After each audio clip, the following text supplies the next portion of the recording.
Well, good afternoon, everyone. Thank you for joining us. And it's great to see a lot of interest in today's transit talk, a celebration of progress as we look back and celebrate the golden age of light rail. Really exciting to be here today. My name is Patience Malaba, and I use she, her pronouns. I am a proud Transportation Choices Coalition board member. And if you don't already know us, you should. TCC is a policy and advocacy organization in Washington State, working to bring people more and better transportation options that are healthy, sustainable, and accessible. And with that, we want to give a special thank you to our sponsor today, and that is Amazon, who is sponsoring this Transit Talk event. Many of you know that this week we're celebrating a transit milestone as the Northgate Link extension makes its debut public ride and expands transit access here in Seattle. I'll tell you just personally, I am a new homeowner a few minutes away from the transit station, and I could not be more happier to see this transit station open. So really excited from a personal level and also just as a collective in our region. It's really exciting to see our region get into this golden age of light rail with about 29 new light rail stations coming to King and Pierce County over just the next few years. And this week, there will be a number of celebrations across the region, and you are invited to one special one on Friday, where we have the TCC Taxis and Trains Gala this Friday, October 1st at the Back Museum, and we do invite you to join us. There's still a little bit of time to get your tickets if you haven't already. We will be dropping a link in the chat box for you to register and join us. And if you feel so compelled coming out of this conversation to also donate and support our work, we really hope to see you on Friday at our fully vaccinated in-person celebration of light rail. With that, I would like to move ahead and say that Transportation Choices Coalition would like to take a moment and acknowledge that while we are convening virtually, our panel is joining us from unceded lands across what is commonly known as Washington State. They are joining us from the tribal lands of the Coast Salish, Steilacoom, and Puyallup people. We're dropping a resource in the chat and invite you to learn more about the land you are on and welcome you to acknowledge the land you're joining us from in the chat. Mobility for all cannot be achieved without recognizing those that first navigated these lands. As we work towards building a more accessible world, let us honor the physical spaces we occupy and the Native communities, past, present, and future, who live and thrive here. So before we get started, I want to point out a few things on the housekeeping side. We have enabled the chat feature to make this webinar more interactive. Please use the chat feature to ask questions and expand on discussion, questions, and topics. And of course, please be respectful of each other and of the panel speakers, and feel free to hype the speakers as you are compelled to. We've also enabled the Q&A feature for this webinar. If you have a question for our panelists that you were not able to submit at registration, please feel free to use the Q&A feature at this webinar to ask your question. This whole talk will be recorded and the link will be shared with all of you and will be downloadable. We have also enabled captions for this talk, If you would like to show or hide the subtitles, you may do so using the options at the bottom of your Zoom screen using live transcript. All right, with that, I would like to introduce our panelists today, and I am thrilled to have two incredible leaders representing different perspectives in this very important discussion. I wanted to call it the meeting of the minds, but I think you are all going to be the ones to determine what to call this great conversation that we're about to get into. So please welcome Greg Nichols, a founding member of the Sound Transit Board and a former mayor of Seattle. I'm sure many of you know of the great work that Mayor Nichols was able to do while in office. Thank you, Patience. I'd like to welcome current Sound Transit Board Chair, Councilmember Kent Keel, who's a council member at the City of University Place. So Greg and Kent, welcome. Thank you. Great. Thank you. Well, thank you both so much. We're going to move right into some invitation for you to tell us a little bit about yourselves and the perspectives that you are bringing to this discussion today. And we will start with Kent and then Greg. Please introduce yourself and share a bit about your experience with the Puget Sound Light Rail and what the Northgate Light Rail extension means to you. Oh, great. Thank you, Patience. It's very happy to be here, and hello to everyone. I am Kent Keel. I'm current council member in the great little city of University Place, which is in Pierce County. And if you don't know, University Place is the home of the 2015 US Open. It's where Chambers Bay is and where the world came to watch that US Open Championship. I've been on council for 11 years. I've been elected on school boards for a grand total of 21 years altogether. I have been on the Sound Transit Board 6 years, somewhere along in there. And the last 2 years, it's been my privilege to be the chairman of the board. Well, you know, the future really starts tomorrow with the open of Northgate. We're going to have, 4.3 miles of new rail and 3 new stations. There's just a lot of work, and I'll be happy to talk to you as we get into the conversation, but I'll just stop there as my introduction.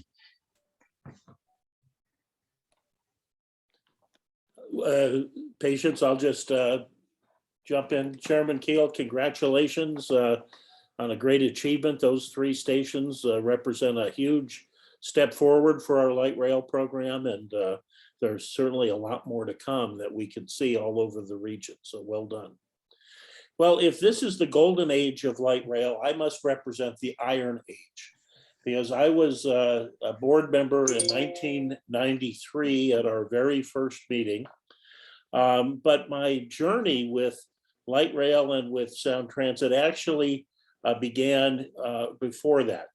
When I first ran for the King County Council, I talked a lot about transportation, and in particular, I talked about mass transit. That was 1987.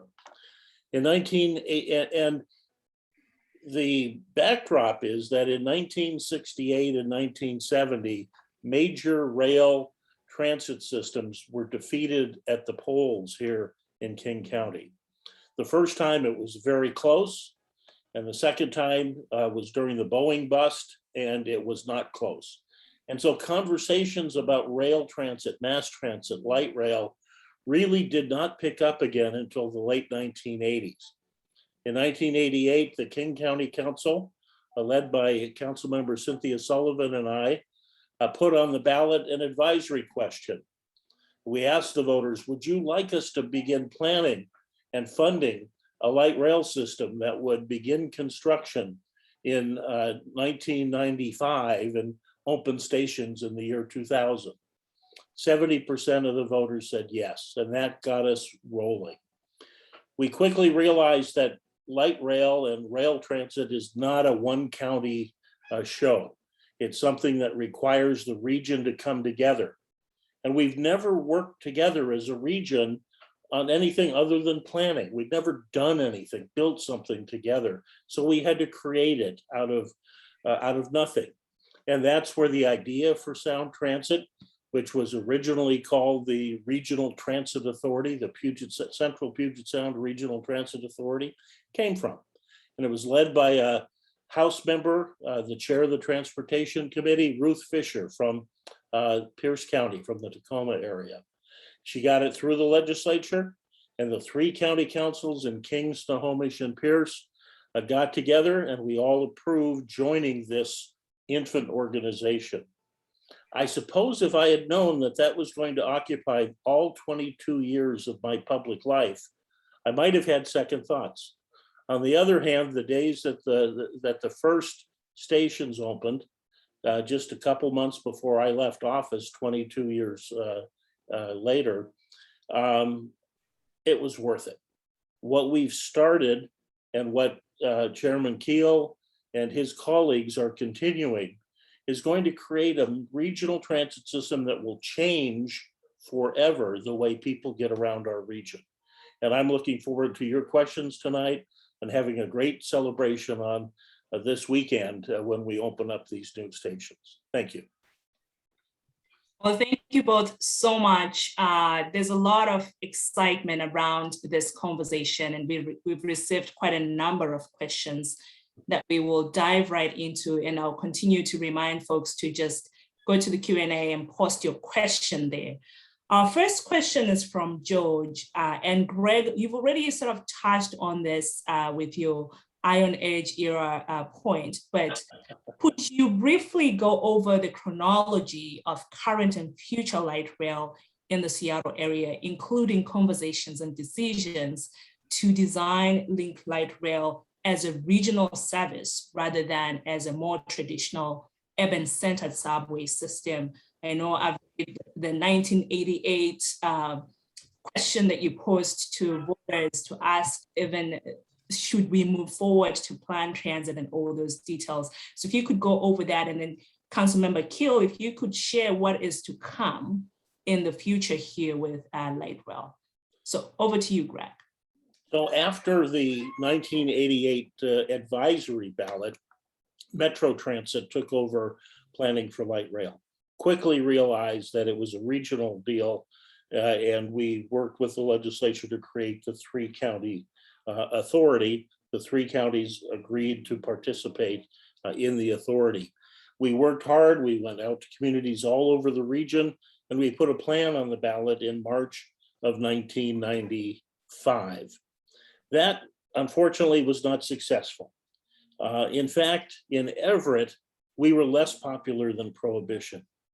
And we then spent a good deal of time asking people, what was your hesitation? Why did you vote the way you did? What can we do to make this make sense to you? And one of the things we learned in those conversations was that it's really important to get as many people involved as possible.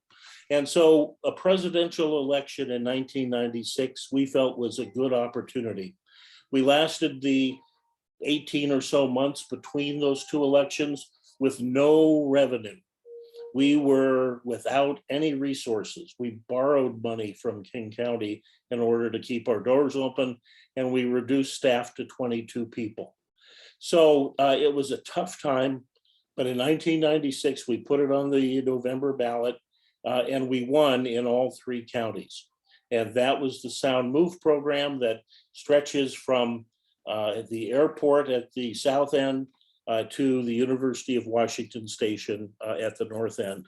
And it's the additional stations starting with Angle Lake, and this weekend adding Northgate, Roosevelt, and the University District that we are celebrating. We went back to the ballot in 2008 for Sound Transit 2. That was an interesting time because about 8 weeks before the election, the credit system in the world collapsed. And we had the worst economic headlines of my lifetime. that we were facing as we asked people for $17 billion to build Sound Transit 2. But again, the people of Puget Sound said, we have faith in our region and our future, and we want to invest in it. And they said yes. And that's what we're going to celebrate this weekend.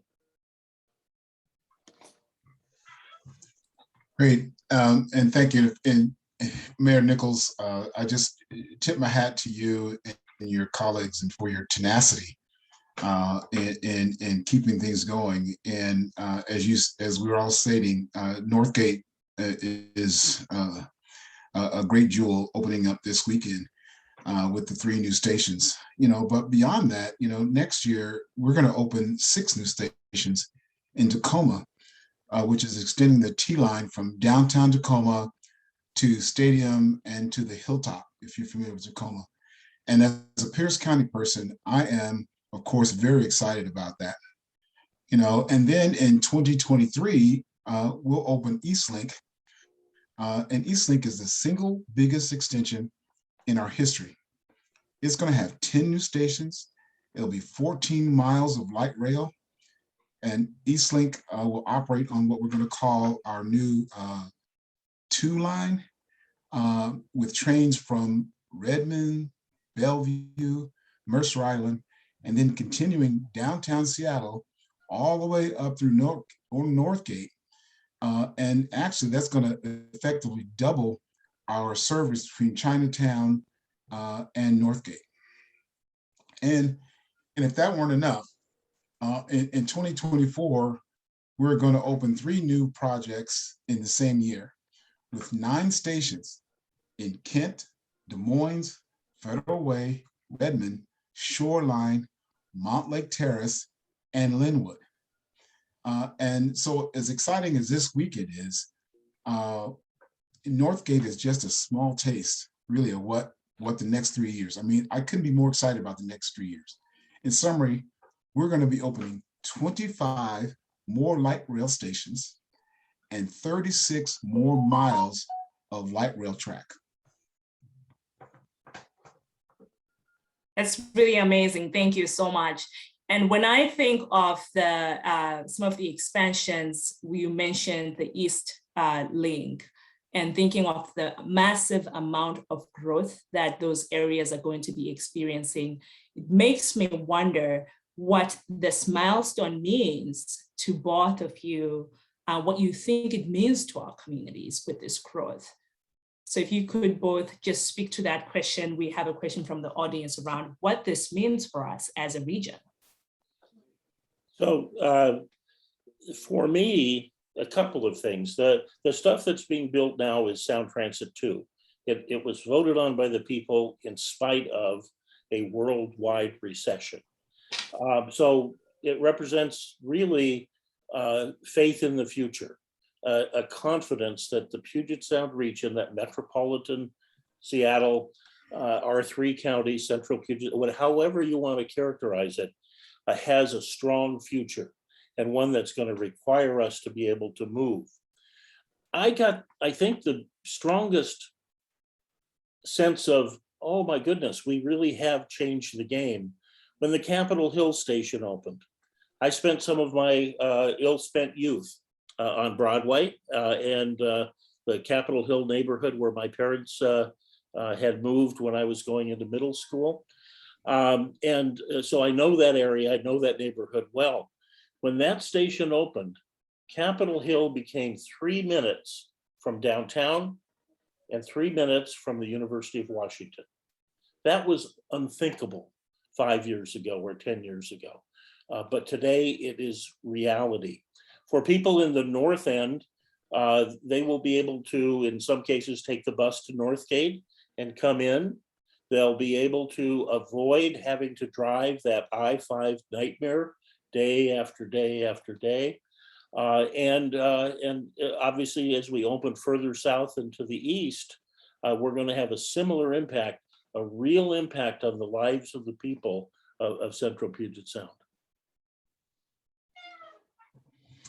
Yeah, and for me, finishing our work on Northgate during the throes of the pandemic and opening the extension now, as we work toward trying to return to normal, is so meaningful to me on many levels.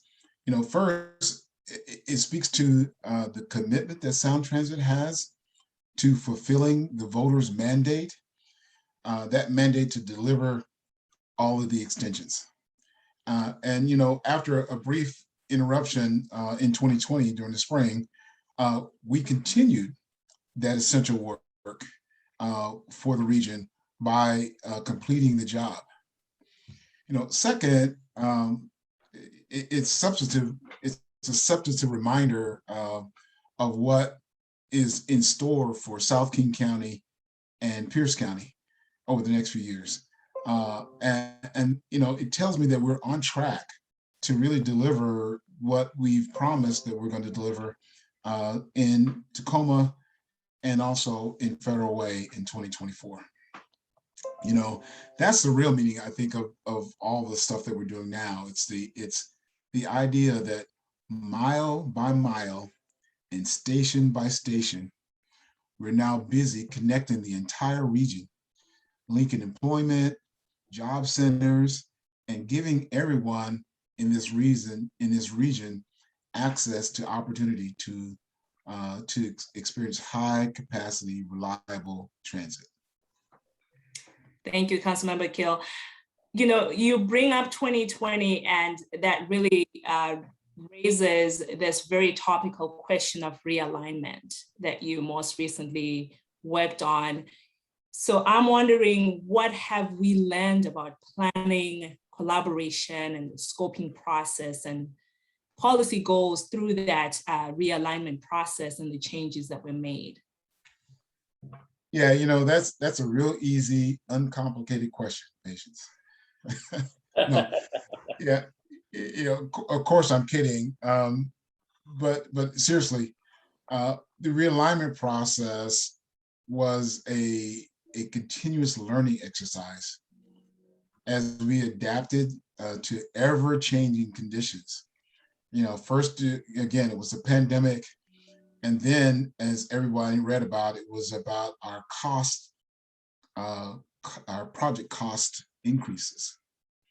And I'll be straight with you, it was not fun. And it was quite painful and tedious at times. But the work we did ensured that all of our voter-approved projects are now back on solid ground. And it was our priorities, at least for me, that kept us pointed in the right direction. Now, in August, the Sound Transit Board unanimously adopted a realignment plan addressing more than a $6 billion, yes, that's with a B, $6 billion affordability gap. It was a gap between what our previous plans were and how we were going to move this region forward. And this gap did not affect the current construction projects. We were still on schedule for the 22, expanding to 22 miles and 62 miles by 2024. But it did create challenges for how we wanted to manage our future projects out beyond that. And the board adopted a prioritized set of projects that were focused to getting things done quickly and as efficiently as possible. I'm very proud of our board and the work that we've done to do that work. I mean, we set some priorities to establish a framework, and my deal was about making it a flexible framework, because I know that, the economy ebbs and flows and the dollars ebb and flow, and we needed a plan that could flow and ebb with all of those changes and not have something that was so brittle and so focused on this is what I got to do right now, because I know those things are going to change. And so we have a plan that's aggressive, and it really calls on the community and everyone listening and the local entities, the other cities, to work with us to help us contain costs. There are things that we have to do with local communities around right of way and around licenses and all those kinds of things. And which add cost. And working together, we can help drive out those costs. And as we drive those costs out of what we do, and as we reach out to the state and to the federal level for more dollars, that's going to help us bring these projects in faster. And so we have a plan for that, but we also have a fallback plan for if those things don't come at the level that we need to. We do have a way that we're going to be able to deliver all these things in a different time frame. I think, Kent, you make a great point. You, as a board member, as an elected official, as a local official, you want to make people happy, but you realize pretty quickly you cannot make everybody happy. You That's have so to true. be able to say no to some things that are good things, but they are not within your means of being able to produce, or they mean reducing other parts of what you want to accomplish unacceptably. So I want to thank the board for the work that you did. It isn't fun to have to say no, and particularly when you've had this grand vision, and then you have to bring it back a little bit at a time in order to make all of it possible. So well done. The board did a good job. I didn't like all the decisions. No one does, but we like the fact that you were willing to step in and make hard decisions. Yeah, and I underscore that gratitude, really grateful for the work and the leadership of the board. And I do want us to stay a little more with you, Councilmember Keel, on this question of realignment, and maybe talk a little bit more about how the agency's priorities of completing the spine, social equity, and environment were shaping that decision-making process, because we know it's a very difficult process to go through and wanting to understand how those factors would come into play. Yes, I mean, and it is, but in the end, I think they are the ones that really helped us bring it in the way that we did. There's like 8 of them that were before us, and the thing about them is that when we look at them, they're all equally as important. I guess a different way of saying that those priorities are not prioritized, like one above the other or ahead of the other. We had to look at all of them together, and that's it was the beauty of the conversation, but it was also the difficulty of the conversation as well. Whereas if you're looking at one set of track, and it might be ridership in somebody's mind, but it may be equity in somebody else's mind, and then in some other person's mind, it might be completing the spine. So we were involved in that conversation, and I'll tell you, if you're the chair of a group of very high level elected officials that have their idea about what should happen when and where, and you're trying to, it's not, when I said it wasn't fun, it was around those times where it wasn't really fun. But I mean, Patience, the best thing I can tell you is that all of the board members, to the person, has this region in mind, and we're focused on bringing something that is tangible to the people that we represent. And I think because we had that kind of as the backdrop, the conversations were tough, but we got through them, and we came up with a plan that every board member voted for, and we're about getting it done. Well, thank you once again. We do appreciate the leadership of the board. I just want to continue to underscore how lucky we are as a region to have the kind of leadership we have as Sound Transit Board. So Mayor Nichols, we're going to shift gears and come over to you. And if I'm doing my numbers right, you were on the board around the time of the Y2K tech bubble burst. How did that economic effect sort of have an effect on the Sound Transit planning process? You must have had a good calculator there to try and figure out the years that I was involved. So the Y2K, not so much, but as Kent mentioned earlier, the economy ebbs and flows, and our region tends to be boom or bust. when we are going well with the economic powerhouses that we have in our region, we're going very well. And when we are struggling, as we did in the Great Recession, as we did in the around the turn of the millennium, as we have at various points during the COVID, it's tough.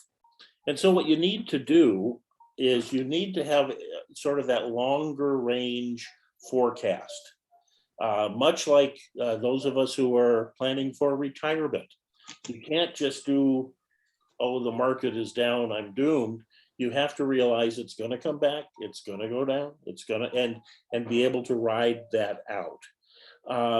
That being said, there were things that we needed to do to adjust to economic circumstances. We had what we call the dark days. And the dark days were when this agency went from 22 people, remember we had to cut it back because we had zero revenue, to a large agency that's building multi-billion-dollar rail systems. Today, we have a well-functioning, very strong agency, but at that time, we were learning with training wheels. So the board actually had to call timeout at one point. We were moving toward a contract for a tunnel under Portage Bay from Capitol Hill to the university that was incredibly risky. It was not out of the realm of possibility that the tunnel boring machines would end up stuck under Portage Bay with no way to rescue them. And so we called timeout. We said we are not willing to put the taxpayers of this region in that kind of risk. We need to have a plan that is both affordable, buildable, and that we have confidence in the management of the agency to be able to deliver. And we made some hard choices. We let go the executive director and the director of light rail, and we hired new people, people that we did have confidence in particular the executive director, Joni Earl, who had been deputy county executive in Snohomish County or assistant to the county executive. Turned out to be the best hire, I think, that we've made in this region, maybe ever. She had just the right personality and the right set of skills to be able to get Sound Transit on track again so that we could get out to the airport, so that we could get under not the Portage Bay, which has pudding basically on the bottom, but under the Montlake Cut, which is a concrete floor and therefore relatively easy to tunnel under. So, so we made some hard decisions. We stopped, which all of us as elected officials took a good deal of criticism for calling a halt, but it was the right decision. And I think history will judge us relatively well for having made that decision. So you have to go with the punches, but you also have to take that longer range view that's going to allow you to survive those ups and downs. History is definitely judging you well, Mayor Nichols, for the great work that you did. And I think one point that I want to highlight there is the part where the transit agency almost fell apart at some point because of these difficult decisions that had to happen. And if you want to just walk us through some of the highlights from that era beyond the hiring of the new person, just some key insights, having been there and leading us into a place where we ultimately had an agency that took on this massive capital project. So I will tell you that I have never been prouder to have been an elected official in this region than during that time period. It would have been very easy for the members of the board, all but one of whom are elected officials, to turn their back and run as fast as they could from the problems.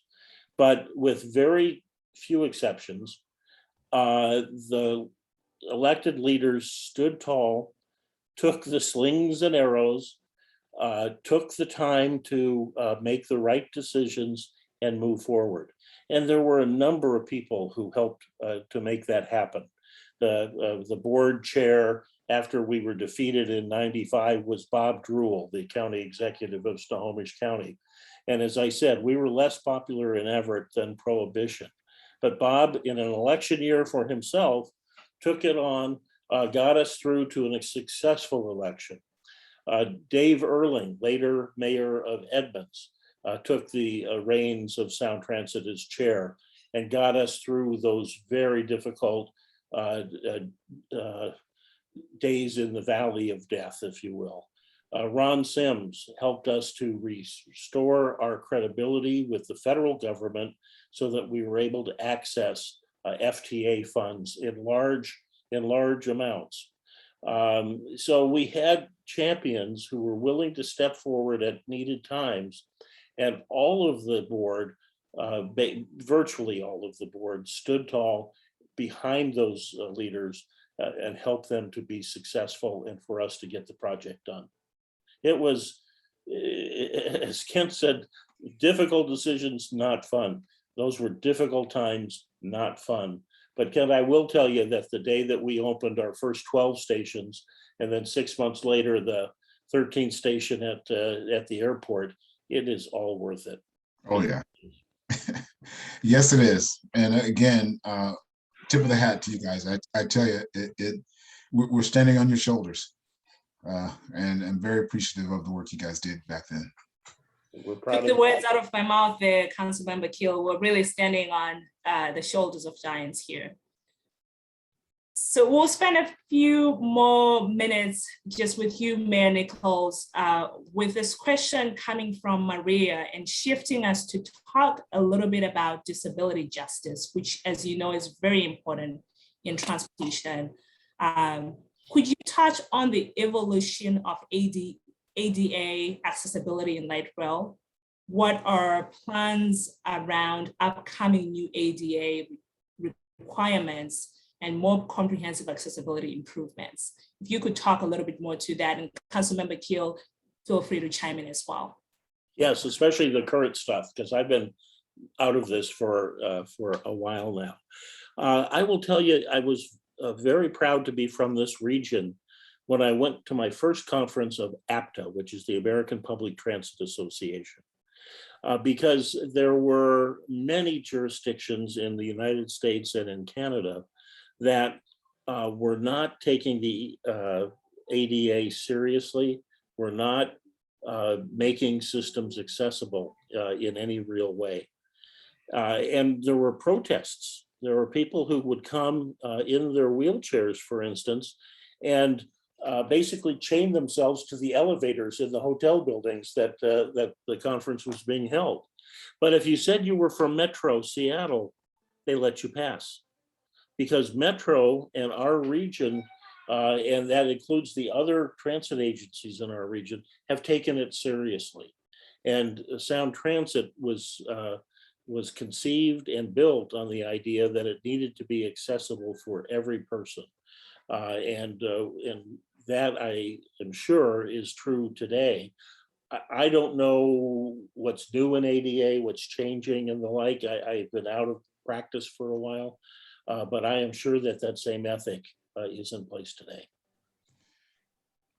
It is, and I would just say that it's obvious that it should be obvious that Sound Transit, at a minimum, we have to comply with all of the ADA requirements, and we have a Citizens Accessibility Advisory Committee that helps us to actually exceed those requirements and to ensure that we have a good experience by our riders that need some help in that area. So in terms of specific accessibility improvements, oftentimes we have to work in consultation and actually negotiations with the host jurisdictions where our stations are, because those jurisdictions have their own set of approaches and rules within their specific area in their jurisdictions on how we implement and do our work around ADA. Now, I'll tell you, I have a very personal affinity toward making sure that we exceed ADA rules. I have an adult daughter that is in wheelchair, and she's 100% relying on that chair. She's in it.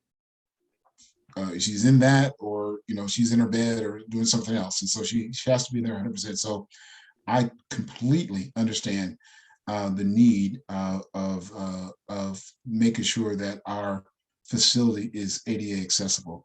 And as chairman and as a board member, I will always fight to make sure that we have the best accommodations for that segment of our ridership. Well, thank you both. I will move us over to one of my favorite questions from the audience here. We've heard quite a number of questions around urban development and transit planning. And this specific question is looking at what we're seeing in cities on up zones around transit stations. Can you talk about some examples of great planning that you've seen in preparation for light rail? Any specific examples? I know you mentioned earlier the opportunity we have in areas like Tacoma, Everett, even Renton with the BRT, which is a whole other piece. But wanting to understand from you what you're seeing as great examples of jurisdictions doing this good planning around transit stations to increase residential capacity. And we will start with Mayor Nichols and then Councilmember Keel. So as I mentioned earlier, I'm from the Iron Age. So when we started, we didn't have a good sense of how to connect the transit investment with the land use planning.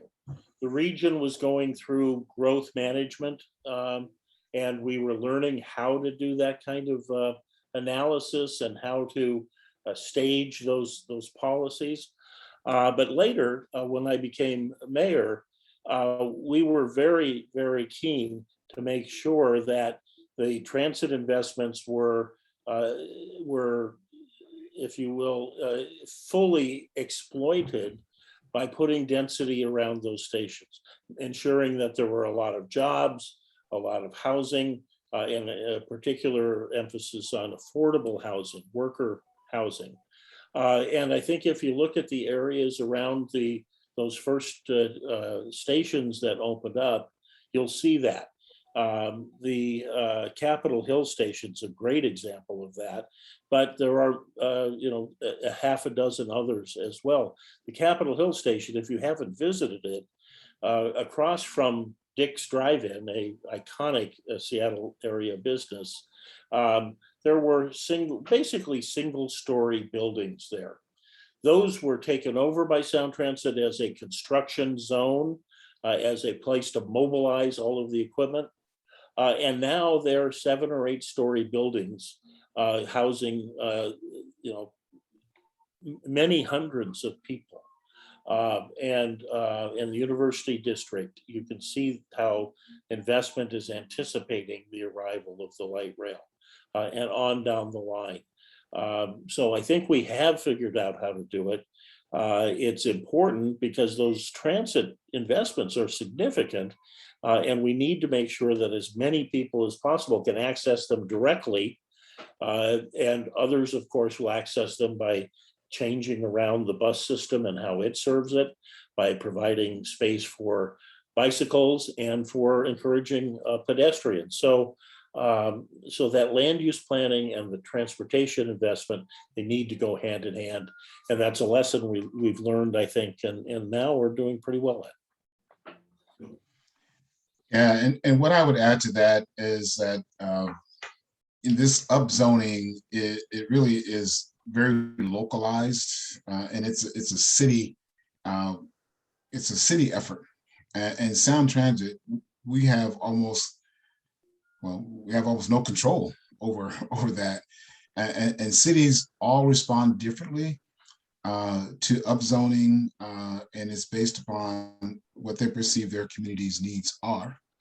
Now, of course, transit is most successful in my mind uh, uh, with density, right? And we need density and we need walkable communities with easy access to transit. And in terms of success stories, communities such as Roosevelt in the city of Seattle, they rolled out the welcome mat for us for light rail years ago. They successfully argued for a stop to be built in the middle of their neighborhood rather than along I-5. And they supported this whole upzone conversation very well. Same in the U District. They're flush with development in anticipation of Link arriving, this weekend. So, and I would mention probably more ironically, we've actually seen the most aggressive zoning changes from our regional cities that are not in Seattle. And I'm thinking about the city of Kent and the city of Linwood. I mean, they are very aggressive about their upzoning in preparation of light rail coming to their cities. And I'm anticipating to get the same type of reaction from Tacoma for sure, and also from Everett as we plan to go out there in the years to come.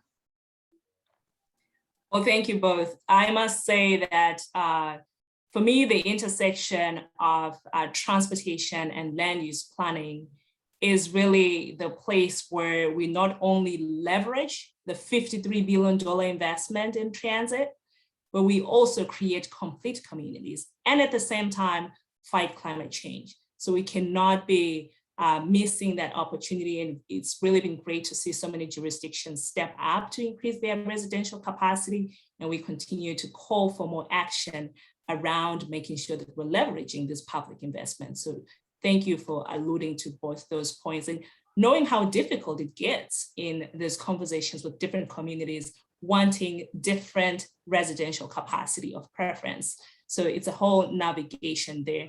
But my other question from an audience member, and this is Joel. His question is, are there plans for Wi-Fi on light rail? Why and why not? And I think I agree with Joe, this is an important question. I'm from the Iron Age, so I'm going to let Chairman Keel respond to that. Yeah. Thanks, Greg. I tell you, it's a great question.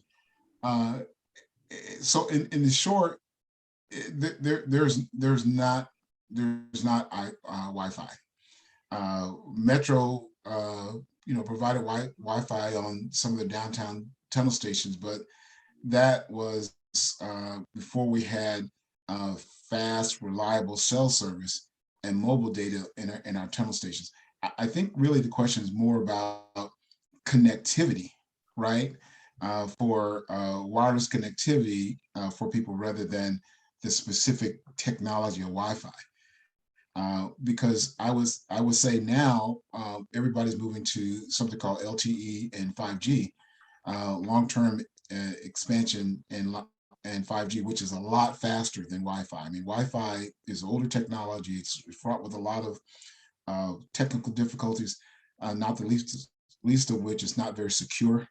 And so what you'll see Sound Transit doing is really beginning to rely on those newer technologies around 5G and LTE. And our hope is that as we go forward, we'll be able to expand those technologies on our vehicles going forward. Hopefully that answers the question. Absolutely. Well, with that, thank you both so much for your insights and perspectives. I do want to close us off with some more fun questions where you answer with just a few words. Uh-oh. One being, starting with you, Councilmember Keel, what is your favorite light rail station? This is going to sound like I'm skirting it, but I really do mean it. I really do mean this. My favorite station is always the last one I just visited, that we just opened, right? And I will say that the last one I saw was Broadway, right? And I really loved the art, because if you go down in there and you look at that, they've got the artist took a snapshot. They went to New York and went to Broadway and the street, and they took a snapshot of what they saw on the streetscapes. And when you look up those buildings, you see, you know, bicycles, in the window, some window grates and some fans and air conditioners, and what they did was they put that on the wall down in the station. I mean, it's great. I just love seeing that. But there's great art in all of our stations, but that was just the last one I saw.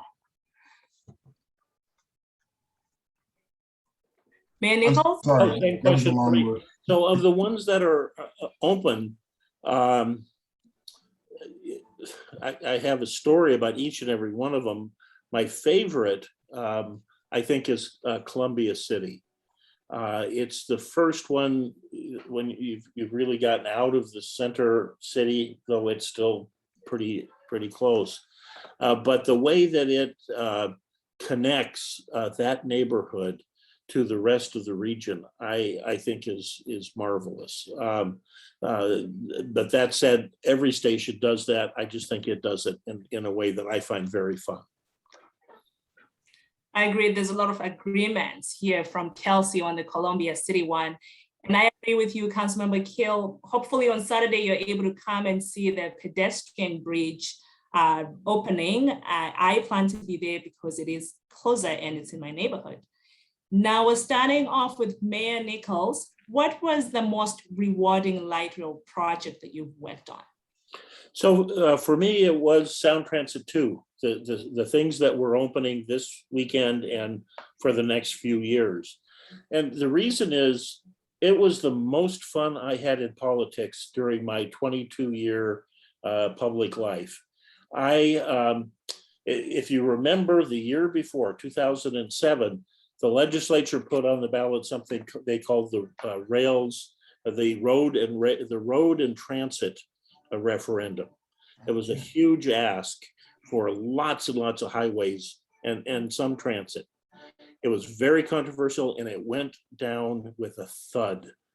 And it really soured the progressive business community from transportation. They didn't have any appetite for going back to the ballot. The political world, they had no appetite for going back to the ballot. But as I came in as chair of the Sound Transit Board in January of 2008, I promised the board that we would have a plan to vote on, that I would work to get that plan on the ballot, and I would work then to pass it. And we did it. It wasn't easy with a group of elected officials who had just seen one of the biggest transportation flops in our state's history, but they stuck with it. We came up with a plan and we got an almost unanimous vote. There were 2 no votes on the plan. We then went to the public with very little funding for the campaign because the business community that often will underwrite these civic campaigns had no interest. And I know that because I called them. They were not interested. So it was a grassroots campaign with organizations like Transportation Choices Coalition helping to carry the word out to the voters. And it was just an exciting thing politics is important to me. It's been a lifetime avocation and profession. And to be able to create positive change through the political system, one that all of our children and grandchildren will benefit from, was the most fun transportation project I ever worked on. Yeah, for me, to date, it's probably realignment. It wasn't fun. It was tough, but the significance of getting that done is huge. We started out $12.6 billion in the hole. And the board worked together and scrapped and scraped. We argued, we came together, we were apart. We did all of that stuff to come up with a plan that filled what eventually was a $6.5 billion gap. I mean, billion, not million or thousand, billion. And it wasn't fun, but I'm just real proud of the work that we did there to essentially save, Sound Transit and continue things going. So I'm looking for more positive, most favorite things in the future with these openings, but to date, that would be the one. Well, thank you both. I think I'll be remiss if I don't spice this up and talk about housing a little bit. I know that Sound Transit has been enabled through legislation of the 80-80-80 rule to support affordable housing around the stations. If you could say just a very short line, your thoughts on that as we get ready to close in terms of leveraging transit investments for other key community priorities like affordable housing. Yeah, given the time that we have, I would say I joked with the board in a public session one time and said that housing was Sound Transit's side hustle. We're in the transit business, but in a lot of ways we're in the housing business, and we are committed to making sure that the unused land around our stations are dedicated to housing, and we'll continue that. I think that's been a good direction from the board. Again, in the Iron Age, we didn't really know what transit-oriented development was. We didn't really know the power that the agency had to shape those communities, not just through the transit investment, but the land that the transit agency needs during the construction. But we did realize, and we did work, the city and Sound Transit worked very closely together to make sure that we would have affordable housing for Seattle's working people that cannot afford a single family house, perhaps in the city anymore. The kind of house that I was able to afford as a young person, my wife and I, is just not accessible anymore. So we have to find alternatives, and Sound Transit's a pretty powerful entity to be able to help local jurisdictions make that happen. Well, on that very high note, thank you for joining us, and thanks everyone for joining us this evening. We do hope that you enjoyed the event and look forward to seeing you this weekend in the neighborhood. As a reminder, today is the last chance for you to buy tickets for TCC's Taxes and Trains Gala event, which will be at Bat Museum this Friday at 7:30 p.m. We are dropping a link in the chat box. If you're unable to join us, please donate and help us meet our $200,000 goal for fundraising as we continue to move forward in advocating for better transportation choices for people in our region. Thank you so much for joining us and have a wonderful evening. Thank you, Patience.